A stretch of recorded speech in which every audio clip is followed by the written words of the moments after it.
Welcome back to another episode of Digging Deep. It is so lovely to have you. I am so sorry I took such a long gap, such a long break. That was not my intention, but life just got a little too serious. However, I am so happy to be back today because I'm talking about one of my favorite topics. You guys probably know it by now, and no matter how many times I try to not talk about this, I'm always pulled back to my roots. Drumroll, please.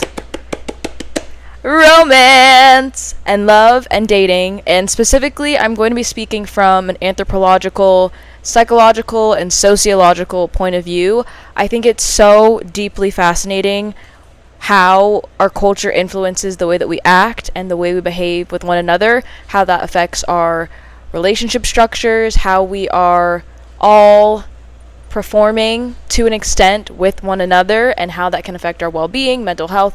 All of those things are deeply intertwined, and I don't think they can ever be talked about one another without including the other thing. They all exist to reinforce each other. So without further ado, it is time to dig deep.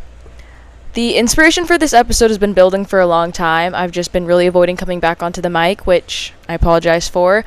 I went to a beautiful discussion held by a local community organization here in Phoenix called Third Space. They held a discussion all about masculinity, and in that we were talking about the manosphere, because that documentary had recently come out and I was already researching it, and we just kind of dove deeper into that during that discussion, and it led to conversations of how has masculinity affected dating culture? How has the rigid gender roles and performance of gender affected Gen Z dating? I've heard whispers of these rumors for as long as I've been out of high school, so for the last 4 years, about how Gen Z, which is my generation, is opting out of dating, how we are choosing to have less kids, how we are pro-divorce, more selfish than ever, and I'm really curious as to why, and these headlines are missing a very important piece to this puzzle. It's not so much that Gen Z doesn't want to have families or that we don't want to couple up and find the person that we can build a beautiful life with, but I think we have to look at the whole equation and look at the social conditioning and the current state of dating that is making us more reluctant to entering this space.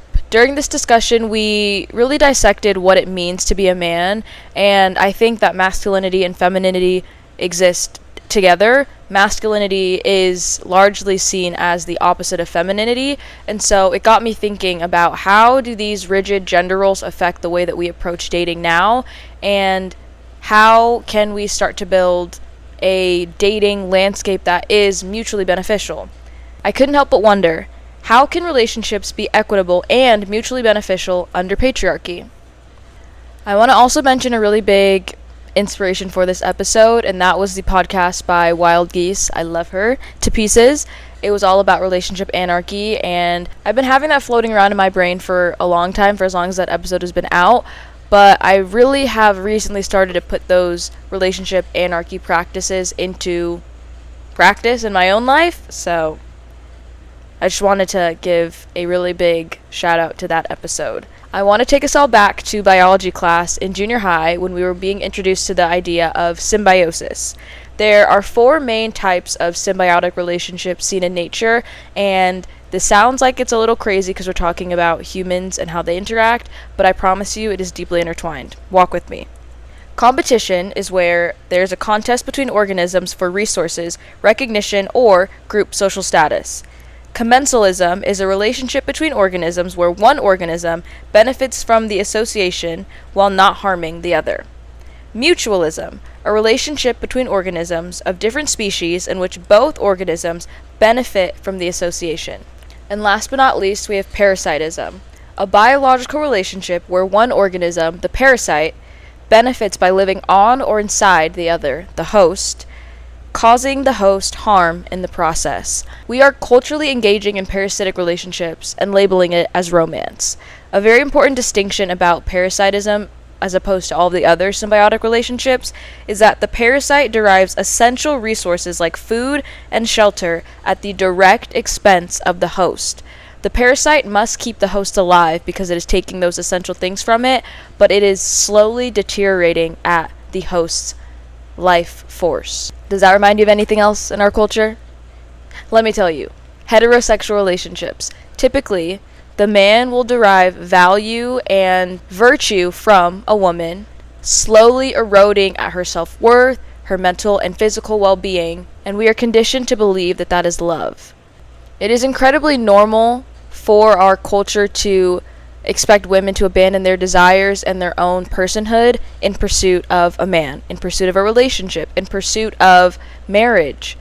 We label that as noble. A woman is supposed to be selfless, either putting her husband or her kids before herself, and never ever once complaining. Relationship anarchy comes in and completely disrupts this structure. Relationship anarchy is all about architecting a relationship on your terms. It is a rejection of the relationship escalator that says that there are clear steps always leading to marriage as the end goal, and instead understanding that you can have a meaningful relationship that doesn't end in long-term commitment. There are no built-in hierarchies, no labels, and instead it focuses on trust, freedom, and most importantly, autonomy. There's a really helpful resource called the Relationship Anarchy Smorgasbord. I have been practicing that a lot to not stutter over that word, but it details a bunch of different important talking points and aspects of a mature adult relationship that people often glaze over, and it really asks you to interrogate why you want the things that you want, what are your expectations of your partner, and how can you and this other person that you're engaging with build a relationship for you guys, for and by you guys. It is your own specific terms that work for you. As someone who's been single my entire life, this is the first year that I've actually taken dating seriously, and what I mean by that is I've been more proactive about putting myself out there, going on dates, and through that, I have learned how bad it is. I would not wish this fate on my worst enemy.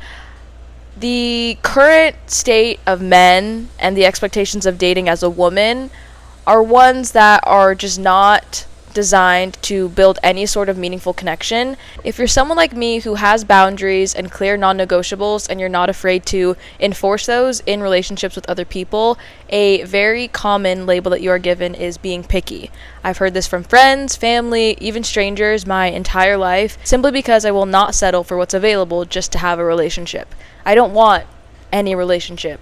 I want the right relationship that is beneficial for not only myself but my partner, someone that I choose to love and pour into and be good to forever, and someone that pours right back into me. I am not interested in a relationship dynamic that is anything but that. However, it is socially acceptable and highly encouraged for people to get into relationships where there's no sort of critical thinking or consciousness present. Like, just because I am someone who thinks before I act and I ask questions and I want someone that stimulates my brain and someone who actually adds value to my life that I've already made full, just because I have those things going on for me, I'm labeled as too independent, hyper independent, and intimidating.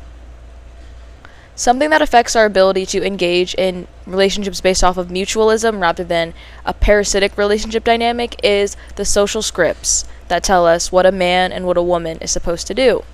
It's very easy to think that individual choices are made in complete and total isolation, and that the people you choose to date has no reflection of what you believe and culture as a large, but we do not exist in a vacuum. Your romantic choices, and especially your romantic desires, were not simply just crafted by you. Culture had a huge hand in that decision-making process. There are countless amounts of news articles out there detailing how we are in a dating crisis, blaming Gen Z for our inability to make healthy, long-term romantic partnerships without ever properly diagnosing the issue. We were never given the tools to know how to exist in these spaces. This is the first generation of women that truly have autonomy. We are able to go to college. We are able to stand alone, build a life for ourselves. We no longer need men, and so many of us are struggling to even want men. It's not enough to tell someone to change their behavior without first changing the culture that enables that behavior to be perpetuated. In my last episode about relationships and romance and dating, I talked about the term heteropessimism, which is essentially the disappointment of being attracted to men, specifically from women. And through this researching cycle, I found another term called compulsory heterosexuality, or comp het, which is assumed straightness. When we are kids, I see it all the time, being a teacher and just reflecting on how I was socialized. It is assumed that we are going to be attracted to the opposite sex. So often in our culture, instead of letting attraction and our feelings for other people unfold in a natural, authentic way as we develop and experience more, it is assumed and pushed onto us, given the cultural norms and the expectations for our gender, who we're allowed to be attracted to, who we should find attraction to. It's not so much that women now are anti-relationship as the media likes to paint us to be. It is just that a lot of us are anti what it means to be with a man, which is a completely valid concern given what that looks like and how that's played out negatively for women for as long as relationships have existed. The desire for partnership is there. That's a human instinctual thing. However, what it actually means to enter in a partnership with a man and the amount of self-sacrificing you would have to do and compromise and self-abandonment that goes into being with a man is not enough for a lot of women. And I think it's a beautiful place that we're at right now, where women are allowed to say no. They are allowed to choose to be independent until an equal partner comes along. And we no longer need a man for financial security, for safety, for access to opportunities. We are able to have more of a say in those things now. There's still so much work that needs to be done in all of those areas. However, we are significantly further along than our grandparents or even our mothers. Coupled up with a compulsory heterosexuality theory is also the sexual script theory, which says that sexuality is a socially organized, not simply biological construct. It consists of cultural, interpersonal, and intrapsychic scripts that determine our desires and therefore informs our relationship structures. So much of the things that we consider normal and the way the world works in terms of relationships is simply just repeated, mimicked behaviors. And for me personally, and a lot of the people that I talk about that are Gen Z dating, trying to figure out what they want and how that would actually look putting in practice with other people, it's not that we don't desire romance and a long-term partnership, but it's that we're anti-autopilot when it comes to those things. I have observed the people around me be in relationships since junior high, since I was a kid, and seeing how they go along with scripts that were handed to them, but ones that they never wrote themselves and ones that they never really edited themselves. And I refuse to have that be my reality. I desire a partner. I love, but I also desire consciousness. I desire deep thinking and unpacking what it means to be with a man and what that would mean for me as a woman and what our relationship would look like in a way that benefits both of us, not just a relationship that I blindly fall into. I don't want to stumble into love. I don't want to fall in love. I want to consciously step into it with an equal partner. A lot of the critiques that I hear about the current state of dating and why Gen Z is so lost and is unable to couple up and settle down is coming from people who have a strong desire to get back to tradition. And I always am very critical of that because the tradition that they're referring to is one that subjugated and oppressed women. And on top of that, a lot of those critiques are also coming from people with heavy religious influences that preach that women and men have specific roles, which feeds into a bioessentialist framework of thinking. The myth of female submission and male dominance is one that people often trace back to the Bible, which I want to dive into a little bit more. I usually refrain from speaking about religion on this podcast just because I personally am more of a spiritual person and I don't ever want to push my beliefs onto anyone. However, this came up in just about every single research rabbit hole I fell down when it comes to what it means to be a man, what it means to be a woman. And I think it is incredibly harmful when we use texts that were, one, written by and for men, religious texts, and two, written and edited by humans who could be biased. I think that's incredibly harmful to this conversation. So, in terms of biblical submission, one of the most cited passages is Ephesians 22, which says, "Wives, submit to your own husbands as you do to the Lord." A piece that they usually leave out is the line that directly comes before this, which is Ephesians 5:21, "Submit to one another out of reverence of Christ." Submit to one another, meaning the wife should not be the only one submitting. And I get I get uncomfortable even hearing the word submission in regards to an adult submitting to another, because submission directly implies a sense of abandoning your own self and blindly following what another person says. And the line directly after Ephesians 5:22 says, "Husbands, love your wives just as Christ loved the church and gave himself up for her to make her holy. In this way, husbands ought to love their wives as their own bodies. He who loves his wife loves himself." He who loves his wife loves himself. And the reason why this gets messy is because a lot of these men hate themselves. So it makes sense that they would hate their wives. There's a really weird confusion that comes with the term submissive, specifically when men are using it to describe their ideal partner. On one hand, there's men who double down on it and genuinely desire a woman who is childlike and who doesn't have a voice of their own and who will genuinely just blindly follow whatever this man is asking her to do. But then on the other side of it, there's a lot of men who are repeating this buzzword of submission that they've heard, who have no idea what the definition is. They say they desire a submissive woman, but then they describe a woman who is autonomous, who has agency over her own life and her decisions, and who will put her foot down and set boundaries. Baby, that's not submission. That's not submission, and you're just simply repeating a word that you've heard that you have no idea what the actual definition is. Just for clarity and so we're all on the same page, I'm going to read you what the definition of submission actually is, so we can start communicating in a way that is effective. Submission: ready to conform to the authority or will of others, meekly obedient or passive. Submission directly translates to being obedient, just like an animal is obedient to their owner. We should never use this word when we are talking about mature human to mature human. If your partner is desiring that you are obedient or passive in your relationship with them, that should be a glaring red flag and your ticket to leave. The only person that should be obedient and passive or submit to an authority is a child, because the child has things to learn from that adult.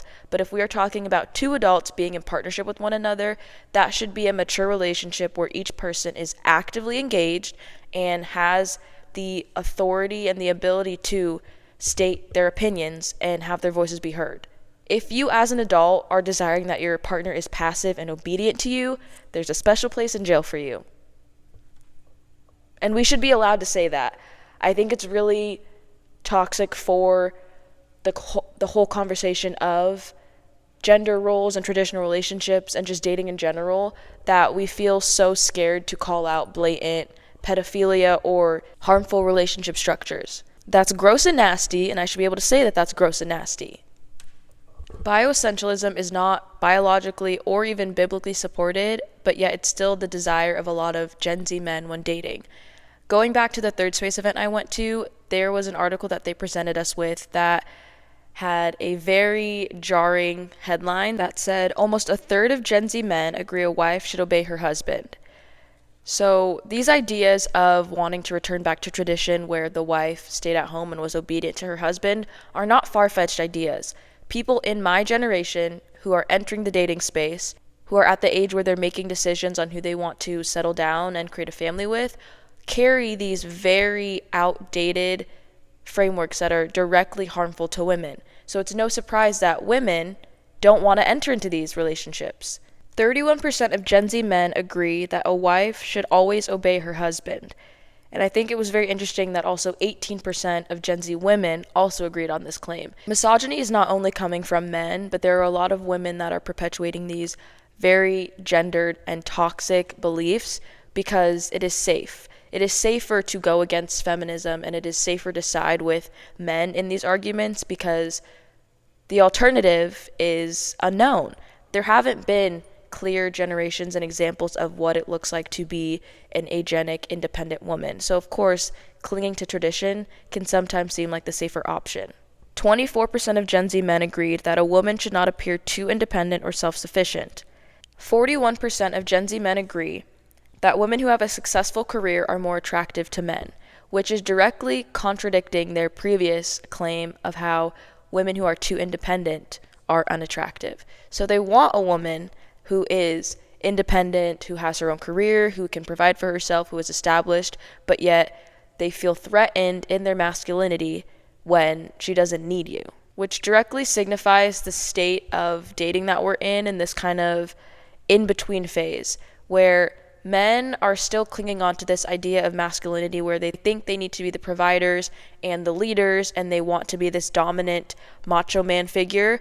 But women no longer want that or need that. Women are able to be in positions of power and they're able to be in positions of agency over their own lives, and they want to make decisions for themselves. They don't need someone and they don't want to need someone. The men no longer know how to be men for modern women, and the modern women are more established and comfortable embracing femininity and masculinity in their everyday lives. In traditional relationships, men were seen as the providers and the leaders, whereas women were the homemakers and the caretakers. Either of these roles were incredibly limiting and rigid, and it was very hard for either man or woman to step out of their assumed gender role. With the resurgence of traditional relationships becoming more of a desire for Gen Z, I have also seen a desire for tradwifery from a lot of conservative women. While I think that it is incredible that feminism has made it possible for women to choose the life that they want to live, whether that is being a stay-at-home mom and adhering to more of the traditional lifestyle choices, I think it's also important to interrogate why we desire those things and also ask ourselves, why would our partner desire us to play this role? Men who favor the tradwife lifestyle and want their wife to stay at home and not really have a life outside of being a wife and a mother often look down at these women and don't value their opinion at all. They do not see them as an equal being. They see them as someone who submits and obeys. Findings from a recent study provide evidence that the appeal of this lifestyle for men is rooted in a desire for traditional power dynamics, rather than a simple preference for a stay-at-home partner. If your preference is that someone submits to you and abandons their autonomy and authority, that's not love or romance or partnership. That's abuse, exploitation, and predation. And we should be able to name that. The lifestyle centers on the idea that women should focus entirely on homemaking while submitting to their husbands. In this dynamic, the husband acts as the sole financial provider and the primary decision maker in the family. Women who identify with this culture often reject the idea of working outside the home. The one with the money is the one who holds the power, and we see this play out in divorce rates. The leading cause of divorce is usually finances, and when the husband is expected to be the breadwinner of the household, he is able to use that power and money in order to keep his wife silent, to keep his wife in the home, and keep his wife in a situation where she's unable to leave. In this survey, there were 595 U.S. men from ages 18 to 29, Black, white, Latino, and other races. These men answered 12 questions to see how favorable they viewed the tradwife lifestyle and the women who adopt it. The survey revealed a very critical observation in our culture, which is the distinction between benevolent and hostile sexism. When we think about a misogynist, we often think about one who is very hostile and clear about their negative views of women. However, the one that is more toxic and harder to name, and one that affects just about every man I've ever come in contact with, is benevolent sexism. This is a more quiet, subtle, and easily dismissed way in which misogynist takes are pushed onto women. Benevolent sexism is broken down into 3 separate parts. The first part is protective paternalism, which is the belief that men should shield and financially support women. The second part is complementary gender identification, which suggests that men and women have distinct natural traits suited for different roles. Bioessentialism. And the third is heterosexual intimacy, which is the idea that a man is incomplete without a romantic relationship with a woman. Benevolent sexism is not directly saying, I hate women and women don't deserve rights, but it looks like, I think that women need to lean into their feminine energy and they'd be better suited in a kitchen. Why do women need to work so hard? Women are natural caregivers and therefore should stay in the home. It's not outwardly saying the thing that you shouldn't say, but it is implying that, and that is just as toxic. And a lot of men, a lot of Gen Z men, are wrapped up in this idea of being a good guy, and their basis for being a good guy is simply not being a hostile, sexist, misogynistic man, but yet they are actively perpetuating benevolent sexism in their day-to-day life, whether that's not calling out their other male friends when they make sexist comments or actually being the ones to make those comments themselves. It's not enough to just be a nonviolent man and calling that being a good guy. You actually have to do the work to unpack misogyny and patriarchy within yourself and being okay with standing up to your male friends whenever they're being blatantly or benevolently sexist. A big turnoff for myself and a lot of the people that I speak with who are kind of retreating from the dating scene is the fact that we don't want to have to teach our adult partner what benevolent sexism is and how to be an empathetic, critical thinker. That's something that we already do in our life, and no one told us that we should desire to do this and put in the work, but it's just something that we do. And entering the dating scene, I don't want to have to mother my partner. I want them to know what's wrong, and if they don't know specifically what's wrong, they have the curiosity to learn and ask questions and do their own work. It is not the responsibility of women to unpack patriarchy. From this same study, it says that hostile sexism emerged as the strongest predictor of whether a man liked the tradwife movement, which further proves that men who believe in these traditional relationship structures directly look down on the women in which they are intimate with. Benevolent sexism involves patronizing comments that are seemingly harmless but reinforce sexist ideologies. And this is where the manosphere comes in. It takes those benevolent sexist comments and turns them into hostile, directly sexist and misogynistic comments and spreads them to young boys who are just starting to unpack what it means to be a man. These manosphere creators tell men that their one and only goal should be domination, and that is usually through money and dominating women. So you take the manosphere teachings, traditional relationship structures, and religious propaganda, and what you get is women who are genuinely terrified of their male counterparts. Just as hustle culture turns us into these marketable entities and makes our bodies machines for profit, rigid gender roles do the exact same thing. Under systems of capitalism, dating is just another way for people to extract resources, labor, and value from one another. The language we use around dating directly affects the way in which we engage and practice it, and I've seen so many creators, either implicitly or explicitly, push bioessentialist frameworks through the use of words like feminine and masculine energy. I have a really hard time deciphering femininity and masculinity because for me, there's just a large pool of human qualities that the universe gives individual people. There's not a female pool and a male pool that you have to pull from.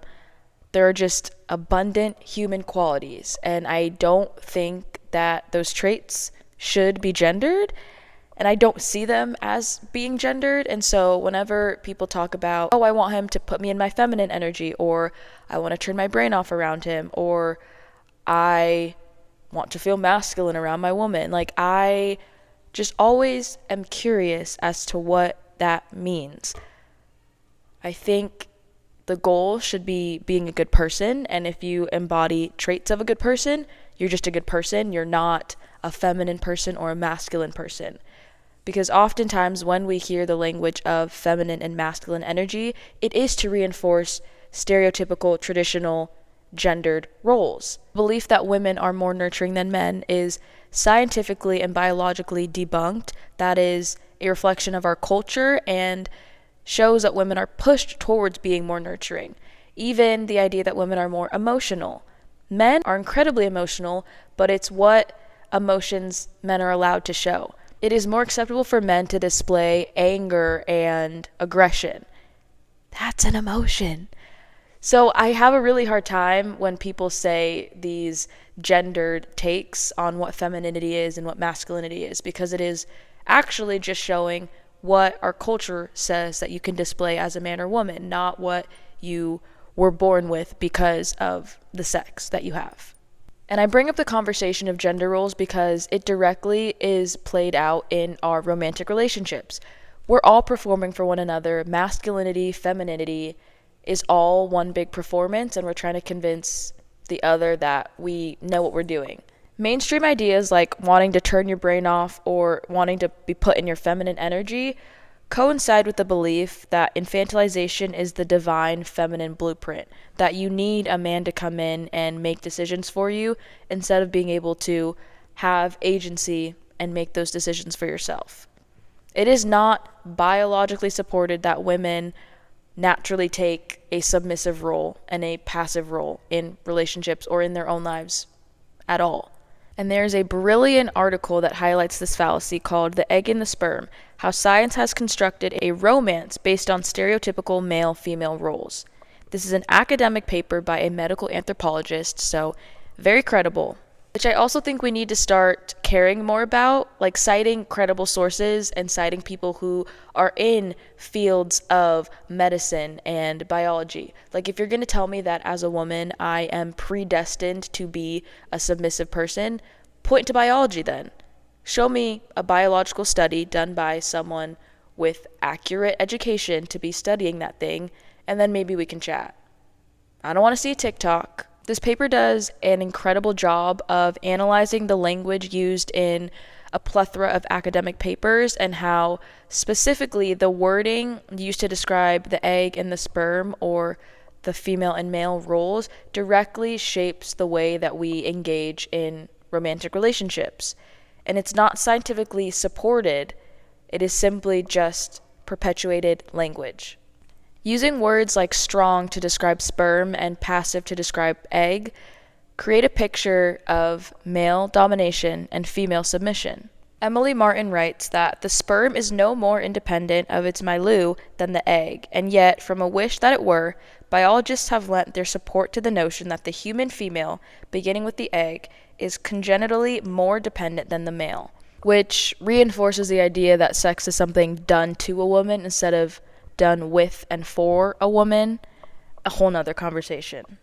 In medical texts, it was long believed that the sperm was the more active participant in the fertilization process until 1984, when research from Johns Hopkins University came out. It says that researchers at Johns Hopkins concluded that the sperm and egg stick together because of adhesive molecules on the surfaces of each. The egg traps the sperm and adheres to it so tightly that the sperm's head is forced to lie flat against the surface of the zona. So it is not something that is happening to the egg. It's not the sperm exerting dominance over the egg. It is a mutual process where both parts are active. More research done by Warrison reveals that the egg coat serves as a sophisticated biological security system that screens incoming sperm, selects only those compatible with fertilization and development, prepares sperm for fusion with the egg, and later protects the resulting embryo from polyspermy, a lethal condition caused by fusion of more than one sperm with a single egg. Although this description gives the egg an active role, the role is drawn in stereotypically feminine terms. The egg selects an appropriate mate, prepares him for fusion, then protects the resulting offspring from harm. This is courtship and mating behavior as seen through the eyes of a social biologist. Woman as the hard-to-get prize, who, following union with the chosen one, becomes woman as servant and mother. So even more progressive language in these medical texts still reinforces bioessentialist thinking. Biologists and medical professionals are not free from gendered bias. Connecting it back to the performance of gender, what it means to be a woman and what it means to be a man were all ideas created by a man. So the men are performing for other men, and the women are performing for the approval of men, because hopefully that will get them a husband, get them security, get them this family structure that seemingly provides stability. At the time when I was first drafting this episode a few months back, I was taking a cultural psychology class, and the unit that I found most fascinating was the one all about gender and sex and how our culture directly influences how we perform our gender and what is acceptable for a man and what is acceptable for a woman. I was exposed to social learning theory, which is essentially the idea that gender roles are learned through reinforcement, punishment, and modeling. Children observe how adults of their same gender perform their gender, and through that observation, they internalize that and take that on as their own blueprint for what it means to be a man or a woman. I see this all the time being a teacher too, and how fluid gender is, and how much our culture tries to push us into these specific, very limiting man and woman gender-based boxes and what is acceptable for us to display in these specific roles. Gender is a performance that we are constantly putting on for each other, whether it is through the way that we speak, the way that we dress, the way that we engage with other people, and it is not biologically supported that as a man or as a woman, there is this biological predisposition for who you are going to become and what you are allowed to do.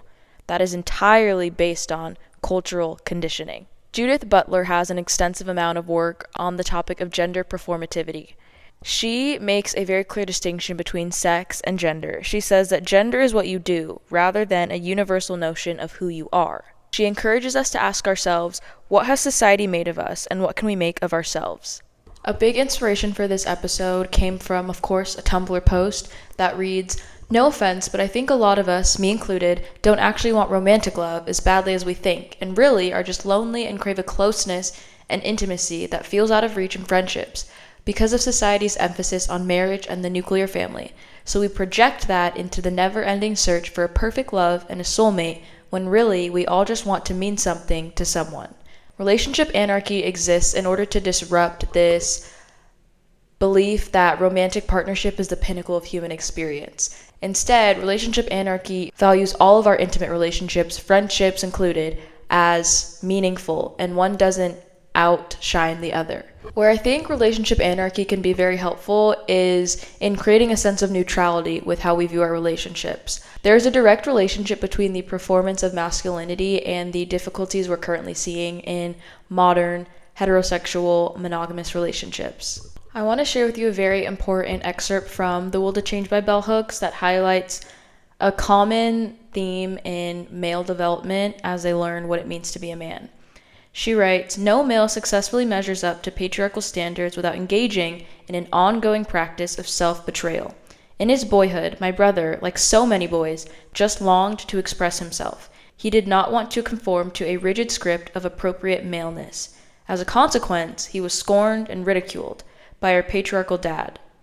As patriarchal thinking and action claimed him in adolescence, he learned to mask his loving feelings. He entered that space of alienation and antisocial behavior deemed natural for adolescent boys. The damage done to his self-esteem in boyhood has lingered throughout his life, for he continues to grapple with the issue of whether he will define himself or allow himself to be defined by patriarchal standards." The push for boys to care more about domination and girls to care more about being submissive and emotional starts in adolescence. Think about the toys that we give young kids to play with and how that affects their development. Boys are expected and pushed to be more interested in toys such as guns, cars, trucks, and anything that involves destruction because they're just boys. Whereas girls, they're not allowed to be aggressive. Girls are expected to only enjoy playing with dolls and learning how to be mothers when they're still children themselves. The only way for male dominance to exist is if there's someone to dominate over, which implies that women must always remain at the bottom of this hierarchy. Many women that I know are very conscious of this fact, and a lot of men around us are slowly starting to wake up to the realization that masculinity is incredibly fragile. There isn't a solid definition of what it means to be a man, and it's also ever changing and evolving even in our generation right now. What it meant to be a man for our parents and their parents is completely different for the expectations that men have today. And I think the responsibility to define what it means to be a man still falls on the men. Like, the blame should not be pointed at women for that definition, and often it still is, which makes it evident as to why we're in a dating crisis. To close this out, I want to circle back to the idea of the symbiotic relationships I mentioned in the beginning of this episode. I think we should be collectively moving toward relationships based off of mutualism rather than parasitism or competition. So much of our romantic structure is based off of ownership, transaction, and gaining value through being associated with someone else. There's another tweet that I saw that I have not been able to shake, and it says that monogamy culture is consumed with ideas about possession and hoarding. It's romantic capitalism. I saw another video that double down on that idea, and it said that possession is the undercurrent that links capitalism, patriarchy, and romance. We are all acting out capitalism with other human beings. We may not be selling specific goods and services, but we are the products that other people can buy. I've talked about this in length in my Romance is Not Dead But Modern Dating Is episode, where I talk about materialism and how love and dating are not the same thing. Dating is a market where you can sell yourself and you can have marketable qualities, and that has just further been proven to me through this research cycle. Modern romance is not designed to create long-term commitment or this nuclear family that once was a high value. It's designed to create the performance of all of those things. I encourage you to interrogate ways in which you're simply just performing what you think a relationship should look like in your own life instead of actually embodying it. Relationship anarchy just says that I am foregoing the relationship escalator. This doesn't have to lead to a long-term commitment for it to be meaningful. And there are no hierarchies, which is one of my favorite aspects of this relationship practice. I feel like relationship anarchy sounds like this big, overwhelming thing, but you can do it in small ways. Even referring to the relationship anarchy smorgasbord, having open dialogue with your partner about very important aspects of a relationship, and just getting curious and negotiating the terms. You are not locked into this cookie cutter model of monogamy. You get to design what that looks like for you and the person you're engaging with. I urge all of you to please engage in critical thinking when you are entering romantic spaces. Even if that's casual dating, you can still have boundaries and enforce them and negotiate the terms for what you would want out of a relationship in more casual settings. You have a voice and it deserves to be heard. And I hope that this episode, at the very least, validated that and also showed you how high the stakes really are. Like, it's not enough to just be with a guy that looks good on paper. You have to understand what it means to be with a man under patriarchy. I love you so very much. This episode was kind of mumble jumbled because I just have so much that I want to say, and there's more coming on this topic. I am forever intrigued by it, and I hope that you enjoyed listening and that you got something positive out of this. Forehead kiss time. I love you so much, and I will see you sooner than you think. Have an amazing morning, afternoon, or night whenever you're watching this or listening to this. If you don't already know, I probably should have said this earlier, but there's a video to this, so go watch it on YouTube. Love you. Bye.